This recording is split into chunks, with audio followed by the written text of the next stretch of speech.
Girlfriend faked a cheating text to turn my family against me. They cut me off years later. They begged me to forgive them, but I hit them with the truth they didn't want to hear. Hey Reddit, to give you some background before I take you into my family chaos, I grew up in San Francisco. My family wasn't just wealthy, we were the kind of wealthy that made people treat you differently. My parents, VJ and Annika, owned a successful chain of luxury, eco-friendly resorts that catered to high-end clients who wanted to save the planet in style. They were the kind of people who thought networking was a competitive sport. Every dinner, every charity gala, and every casual backyard barbecue somehow turned into a strategic meeting. Their pride and joy, besides their resorts, was the relationship they had with another powerhouse family who ran an event planning company. These families were like a perfect business partnership, feeding off each other's strengths. They planned the events, we hosted them. The parents acted like their bond was written in the stars. So when I started dating their daughter Maya, my parents couldn't have been happier. In fact, happy doesn't even cover it, they were practically doing victory laps. I was 24 at the time, just starting to work in the family business, and Maya was 23, already deep into managing parts of her parents' company. We met at one of those typical, over-the-top networking parties our families were known for, where everyone wore designer clothes and smiled a little too much. At first, Maya and I hit it off because of how much we had in common. We both grew up with a sense of obligation, always aware that the family name came with expectations. We could joke about the absurdity of our lives, how our parents would schedule family dinners 2 months in advance, or how we both had to learn the proper way to give a toast by age 10. It felt like we got each other, and that was rare for me. By the time we officially started dating, our parents acted like it was the best thing that had ever happened. Finally, the next generation is taking charge, my dad would say, as if our relationship was some business milestone. Every family event became a photo op for our June and Maya, the future. At first, I didn't mind it, I was young, and the attention felt good in a way. But it wasn't long before the cracks started showing, not in public, of course, but behind closed doors. Maya loved being in the spotlight. She was charming, polished, and could command a room like it was her stage. She loved being known as half of the golden couple. For her, our relationship wasn't just about us, it was about the image, the brand, and how we looked to the world. If I ever wanted a quiet night in, she'd guilt-trip me, saying, "We're supposed to be building something bigger here. People are watching us." My parents didn't help. They adored her. My mom called her the perfect daughter-in-law, which always made things awkward, considering she wasn't even my fiancé. My dad, who was usually tough to impress, would go out of his way to praise her. It wasn't just her charm, it was what she represented to them. Maya was a bridge between our family and hers, cementing a partnership that could last generations. And that was the problem, everyone saw our relationship as more than a relationship. It was a business strategy. My parents used to drop subtle comments about our future. "You two are unstoppable," my mom said one night after a dinner party, as if she was congratulating us on a merger. "You'll take both families to new heights." I wanted to scream, what if I don't want this? What if Maya isn't the person for me? But I didn't. I kept my mouth shut because I knew how much this meant to them. Things only got worse as time went on. Maya and I started arguing more. She had this way of making me feel guilty for even thinking about pulling back. If I didn't want to go to some event with her, she'd say things like, "Do you even care about what we're building?" It wasn't about us anymore, it was about this image she had in her head of what we were supposed to be. One time, I suggested taking a step back from all the public appearances and focusing on us. Her response: "We can't just disappear, Arjun. People expect to see us together. Do you know how bad it would look if we started pulling back now?" The worst part was how my parents acted like Maya could do no wrong. Anytime I voiced even the smallest concern, they'd brush it off. "You two are so good together," my mom would say, completely ignoring the tension. My dad once told me, "You're lucky to have someone like Maya. Don't take it for granted." At first, I thought maybe I was the problem. Maybe I wasn't trying hard enough or wasn't appreciating her enough. But deep down, I knew that wasn't it. The truth was, we weren't a match. We might have looked great on paper, but we weren't actually good for each other. I started feeling like I was playing a role in someone else's movie. Every time we went to a party or a dinner, I'd put on my best smile and pretend like everything was fine. But inside, I felt trapped. I'd look around at all these people congratulating us on being perfect and wonder, how many of them actually knew anything about our relationship? There was this one night that really hit me. My parents had thrown a massive dinner to celebrate some milestone at the resorts, and Maya and I were, of course, front and center. My dad made a toast about how proud he was of us and how our relationship was the future of the family. Everyone clapped and smiled while I just stood there, holding my drink and feeling like a prop. That night, I lay awake staring at the ceiling, wondering how I got here. I wasn't angry at Maya or even my parents, I was angry at myself for letting it get this far. I wanted to break free, but I didn't know how. It felt like leaving Maya wasn't just ending a relationship, it was letting down my family, her family, and everyone who had been rooting for us. Looking back, I realized I should have spoken up sooner, but at the time, it felt impossible. I kept telling myself that maybe things would get better, that maybe I just needed to try harder. But deep down, I knew the truth, Maya and I weren't building a life together, we were just building a facade, and I didn't know how much longer I could keep it up. I think the turning point for me was when I realized that being with Maya wasn't just draining, it was exhausting in a way that felt impossible to recover from. The relationship had stopped being about two people figuring life out together and had turned into a constant performance. And the scary part? I didn't even know when that shift had happened. It wasn't always bad, to be fair.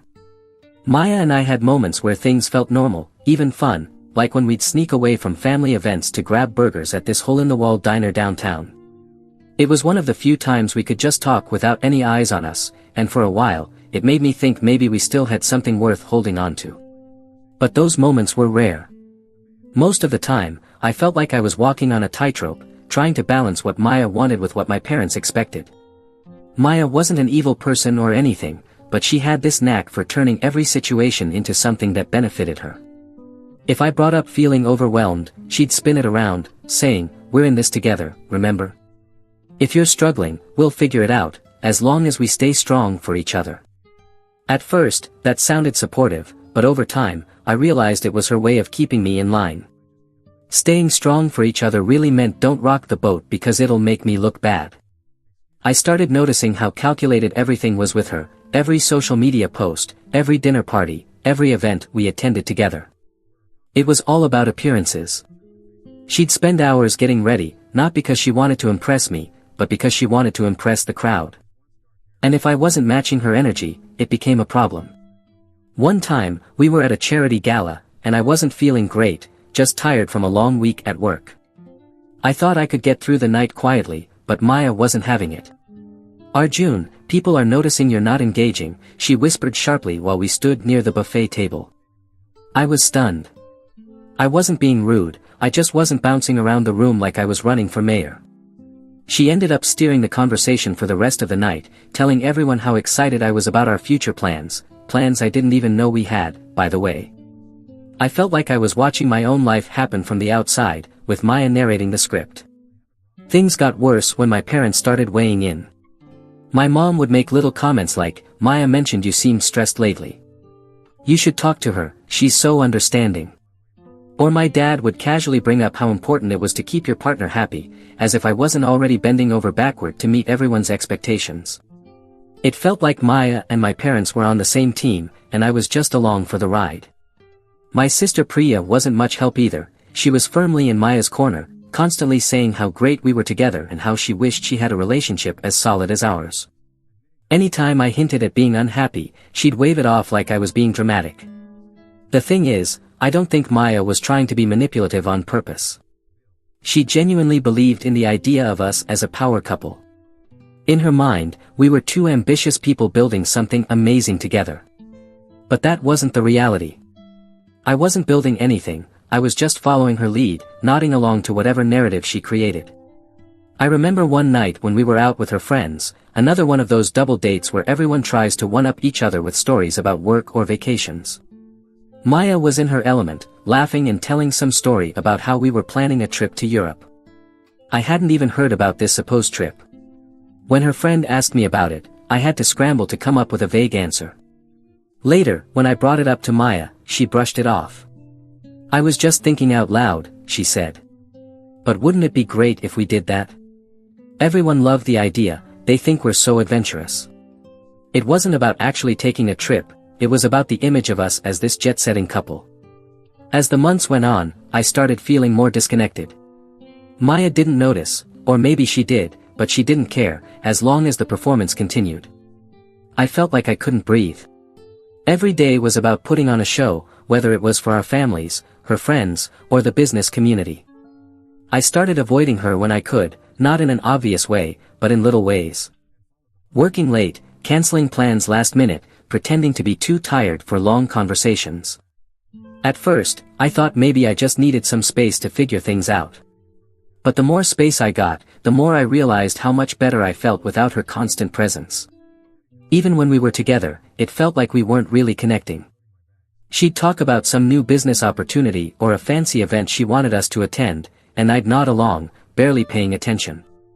When I tried to bring up things that actually mattered to me, like how I was considering stepping away from the family business, she'd either dismiss it or steer the conversation back to something she cared about.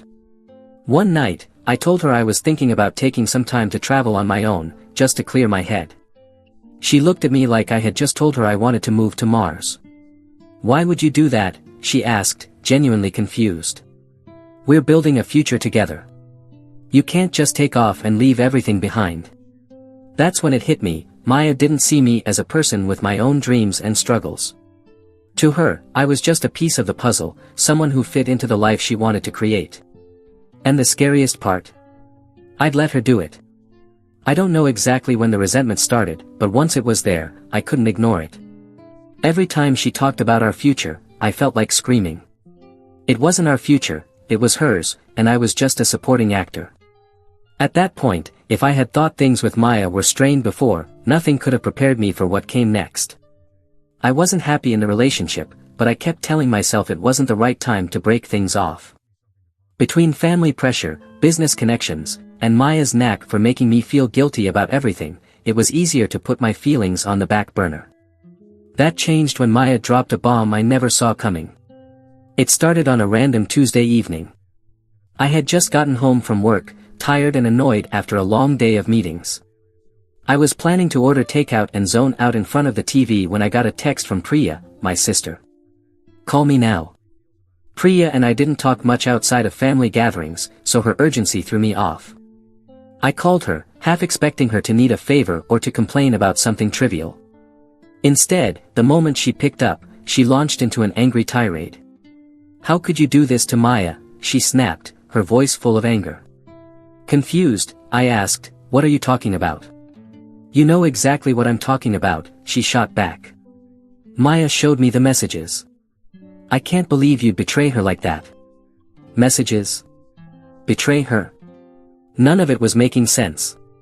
Priya was practically yelling, accusing me of being a liar and a cheater. I tried to interrupt her, to figure out what was going on, but she wouldn't let me get a word in. She told me I was disgusting. Selfish. That I'd humiliated Maya and the entire family. Finally, I managed to ask, "What messages? What are you talking about?" That's when Priya explained. Apparently, Maya had shown her screenshots of text messages, between me and another woman. According to these texts, I had been calling this woman babe, talking about sneaking around, making plans to meet up. Maya claimed she had found the messages on my phone and had been devastated for weeks before finally deciding to confront Priya about it. Hearing this, my stomach dropped. Not because I had done anything wrong, I hadn't, but because I already knew no one was going to believe me. "Maya's lying," I said firmly. "I never sent those messages. I don't even know who this woman is." Priya didn't buy it. "So you're saying Maya just made it all up," she said sarcastically. "Why would she do that, Arjun? She loves you. She's been nothing but supportive, and this is how you treat her." The conversation ended with Priya telling me she didn't even want to look at me, that she hoped I'd figure out how to be a better person. She hung up before I could respond. I sat there, staring at my phone, trying to process what had just happened. The first thought that hit me was how ridiculous the accusation was. I had never cheated on Maya, I hadn't even thought about cheating. The second thought. Maya must have faked those messages. But why? The answer hit me like a ton of bricks. Maya knew I was pulling away. She had sensed it for a while, no matter how much I tried to hide it. This was her way of flipping the script. If I was the bad guy, she would be the victim. She wouldn't just keep me in the relationship, she'd also have my family completely on her side. Over the next few days, everything spiraled out of control. Maya had already gone to my parents with the screenshots, and by the time I tried to explain my side, they weren't interested. "We raised you better than this," my mom said during a phone call where she barely let me speak. "Maya is devastated. She's done so much for you, and this is how you repay her. She wouldn't make this up," my dad added. "We've seen the messages. You need to take responsibility for your actions." It was like talking to a brick wall. No matter how much I insisted that the texts were fake, no one believed me. Maya had already painted the picture of the heartbroken girlfriend, and I was cast as the cheating villain. The fallout was brutal. My parents called a family meeting, which was really just an ambush. Maya was there, sitting next to my mom, crying softly while my dad tore into me. "Do you know what you've done?" he said. "You've embarrassed the family.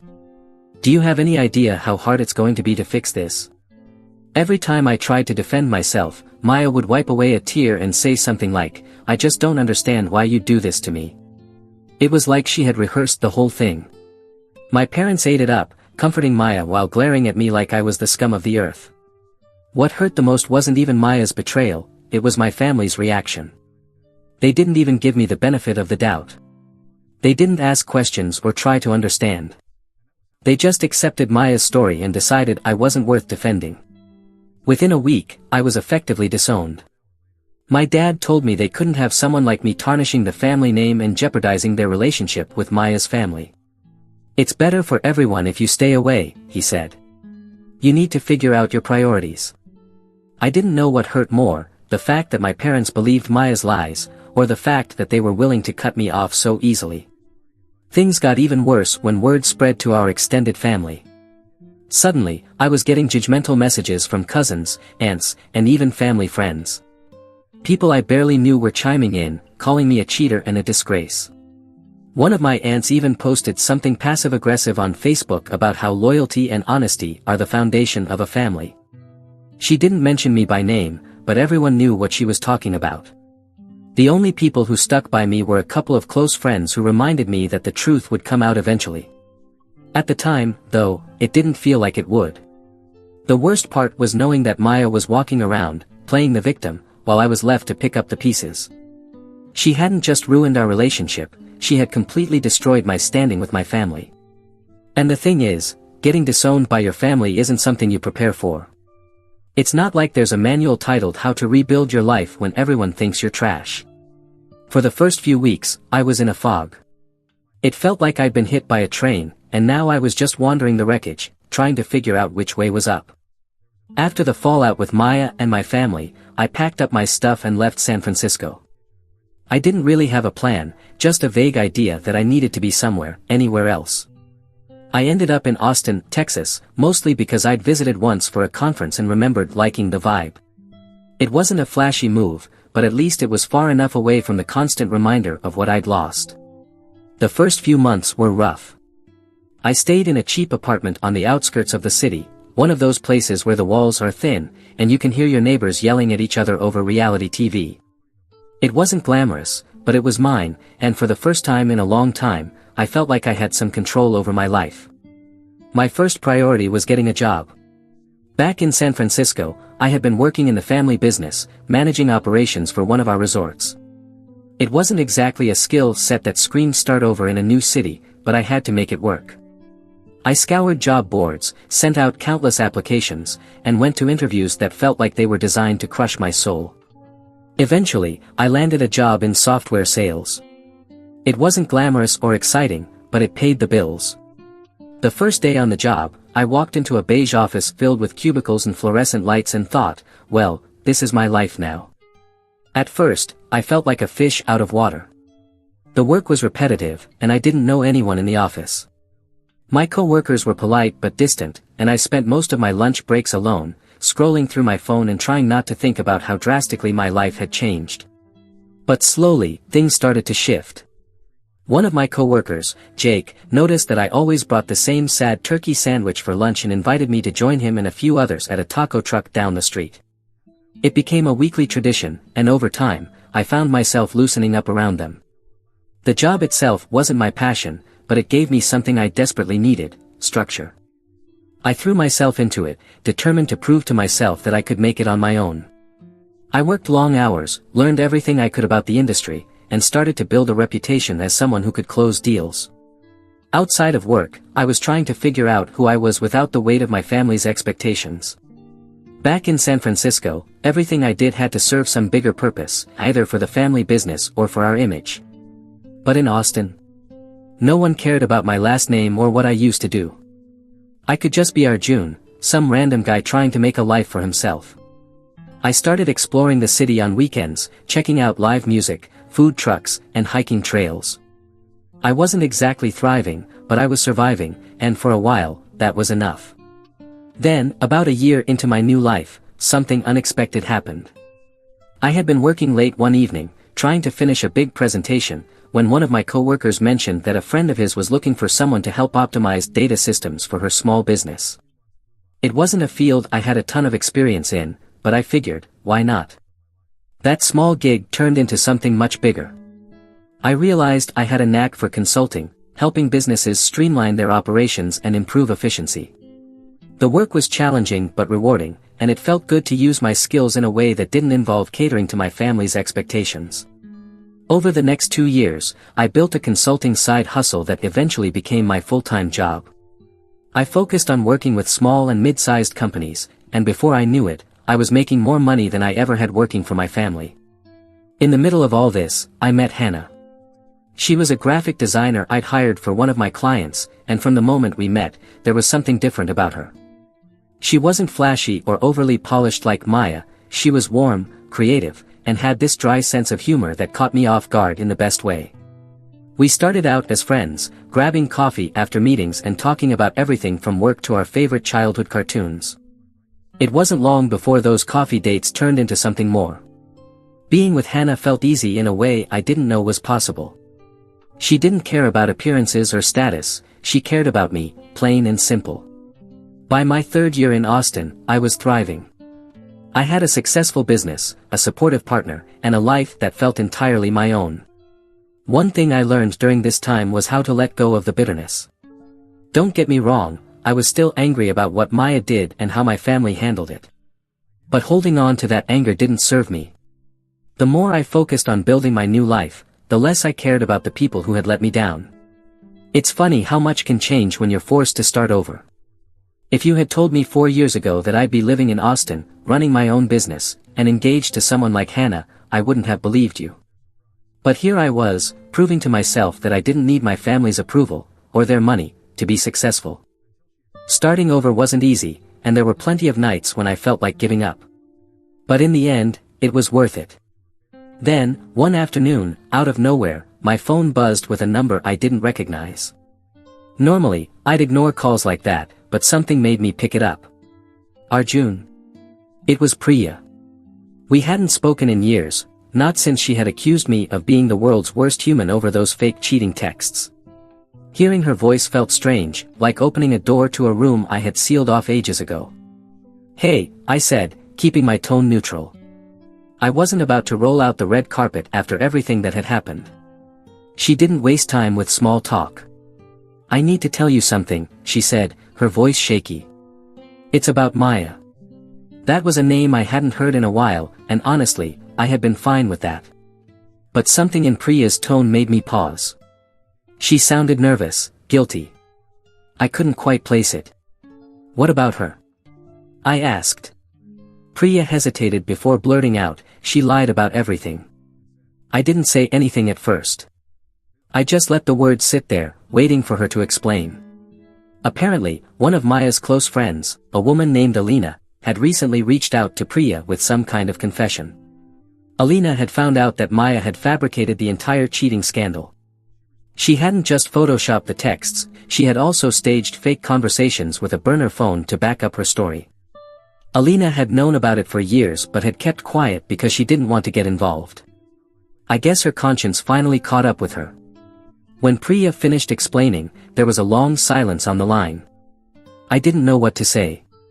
On one hand, I wasn't surprised. I had known the truth all along. But hearing it confirmed like this, by someone who had totally stood against me, was somehow satisfying.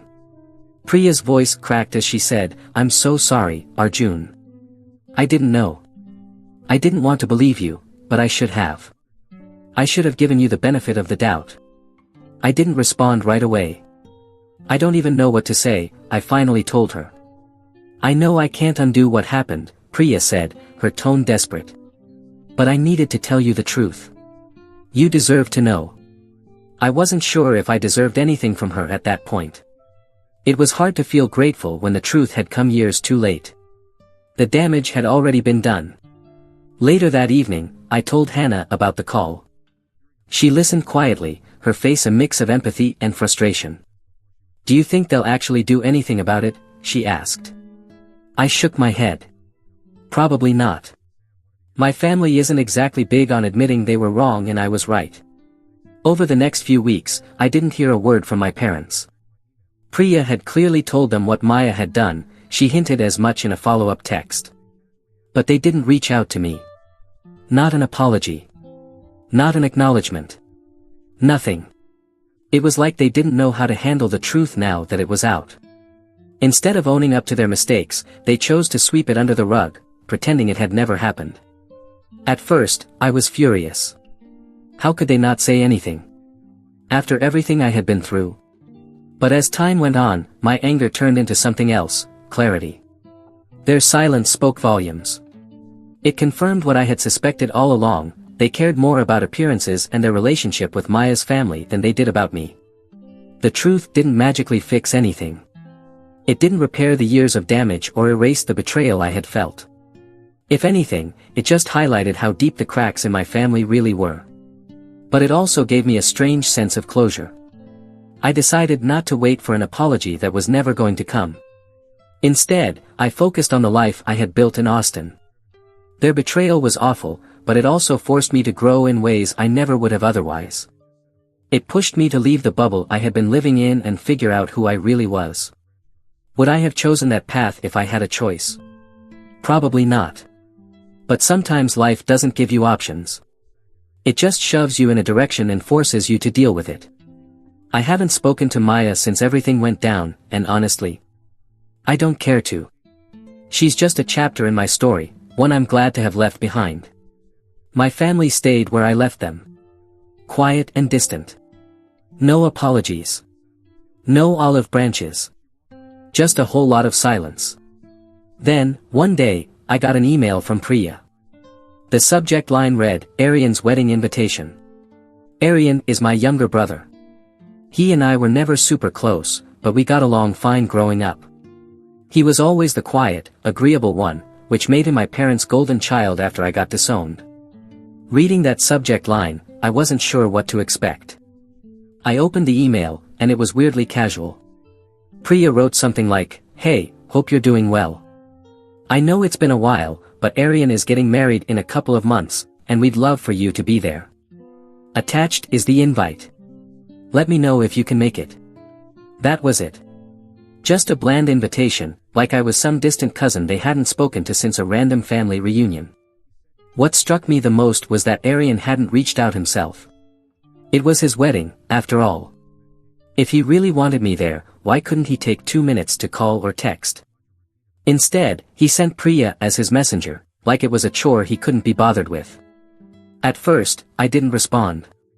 I wasn't even sure if I wanted to. But the more I thought about it, the more irritated I got. After everything that had happened, being disowned, lied about, completely disregarded, they just expected me to show up as if nothing had happened. A week later, I got a follow-up email from Priya. This one was less casual, more emotional.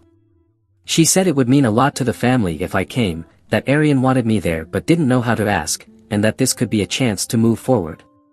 That phrase, "move forward," really set me off. It's like my family had adopted it as a mantra to avoid accountability. Anytime they didn't want to deal with the past, they'd throw out those words. It wasn't about healing or making amends, it was about saving face. I didn't reply to the second email either. Not long after, my dad called. Seeing his name on my phone screen was surreal. I hadn't heard from him since the day he told me to stay away because I was embarrassing the family. Against my better judgment, I picked up, curious about what he'd say. Arjun, he said, his tone brisk but not unfriendly. Priya mentioned you haven't responded about Aryan's wedding. I stayed silent for a moment, waiting to see where this was going. We'd really like you to come, he continued. It's important for the family's image to be together, and Aryan wants his brother there on his big day. I couldn't help but laugh. If Aryan wants me there so badly, why hasn't he called me himself? I asked. There was a pause on the other end. You know how he is, my dad said, brushing it off. He's not great with words. That's funny, I said, my tone sharper than I intended. Because he seemed to have plenty of words when he cut me off with the rest of you. My dad sighed like I was the one being difficult. That was a long time ago, Arjun. Mistakes were made, but it's time to move on. There it was again. Move on. I felt my chest tighten with frustration. You didn't just believe Maya's lies, I said, my voice cold. You cut me out completely. And when the truth came out, you didn't even bother to apologize. You can't just call me now and expect everything to be fine because it's convenient for you. He was about to respond, but I cut him off. You all made it clear a long time ago where I stand in this family. Aryan's wedding doesn't change that. And with that, I hung up. Over the next few weeks, the pressure ramped up. Priya sent me more emails, each one guiltier than the last. Even extended family got involved. Cousins I hadn't spoken to in years messaged me on social media, telling me I was being selfish and needed to let go of the past. One of my aunts called me, saying I was breaking my mother's heart by refusing to come. Then, things went quiet for a while. Too quiet. At first, I thought they had finally accepted my decision, but I should have known better. This wasn't about me or my feelings. It was about the family's reputation. They weren't giving up. They were regrouping. About a week later, my mom called. I almost didn't pick up. As soon as I said hello, she launched into a teary, emotional plea. Arjun, I don't understand why you're being so cold-hearted, she said, her voice trembling. This is Aryan's big day. Don't you think he deserves to have his whole family there? Her tone was so dramatic you'd think I was single-handedly ruining the wedding. I stayed calm and told her the same thing I had been repeating for weeks. This isn't about Aryan. This is about how I was treated. And no one has even tried to make things right. She sniffled loudly, like she was trying to guilt me into feeling bad. Anyone could make such mistakes, she said. Can't we just wipe off the past? I've already moved on, I said firmly. But that doesn't mean I'm going to forget how I was treated. She tried to cut in, but I didn't let her. Now, years later, you expect me to show up for the sake of appearances. I'm not doing that. I've built a life for myself, and I'm happy. I'm not going to pretend like everything is fine just because it's convenient for you. There was a long silence on the other end of the line. Then, in a softer voice, she said, You don't understand how hard this has been for me, Arjun. I just want my family to be whole again. That line stung more than I expected. Because this wasn't about me. It was about her. About her need to maintain the family's image. If she really wanted to make things right, she would have reached out years ago. Or when the truth about Maya came out. Not now. Not when they needed me to play the part of the good son. I'm sorry this has been hard for you, I said, my voice steady. But it's been hard for me too. And unlike you, I had to go through it alone. She didn't have a response to that. And I ended the call shortly after. A few days later, I got another call. This time from Priya. I almost didn't pick up, but I figured it would be better to rip the bandage off and deal with whatever she had to say. You're really not coming to the wedding, she asked, skipping the pleasantries. No, I'm not, I said bluntly. She sighed heavily, like she was carrying the weight of the world. Do you know how awkward it's going to be if you're not there? People are going to ask questions. They'll notice. And that's supposed to be my problem. I shot back. Maybe if you all had treated me with an ounce of respect, we wouldn't be having this conversation. After that, I blocked Priya's number. I didn't want to deal with any more phone calls or guilt trips. The wedding came and went without me. And honestly, I felt fine about it. Hannah and I spent the day hiking a nearby trail and then treated ourselves to dinner at our favorite barbecue spot. It was peaceful. And for the first time in weeks, I didn't feel the weight of my family's expectations pressing down on me. Part of me expected the aftermath of the wedding to bring another round of guilt trips, but it didn't. Maybe they had finally realized I wasn't budging. Or maybe they just didn't have the energy to keep pushing. Either way, the silence was a relief. Walking away wasn't easy, but it was necessary. And the more distance I put between myself and my family, the clearer everything became. Hannah has been my rock through all of this. She reminds me that it's okay to set boundaries, even with people who share your DNA. At the end of the day, I've learned that family isn't about blood. It's about the people who show up for you. Who have your back no matter what. And for me, that's Hannah, my friends, and the life I've built in Austin. So, no. I didn't go to Arian's wedding. I don't feel bad about it. And I don't regret my decision. My family made their choice a long time ago. And now, I've made mine.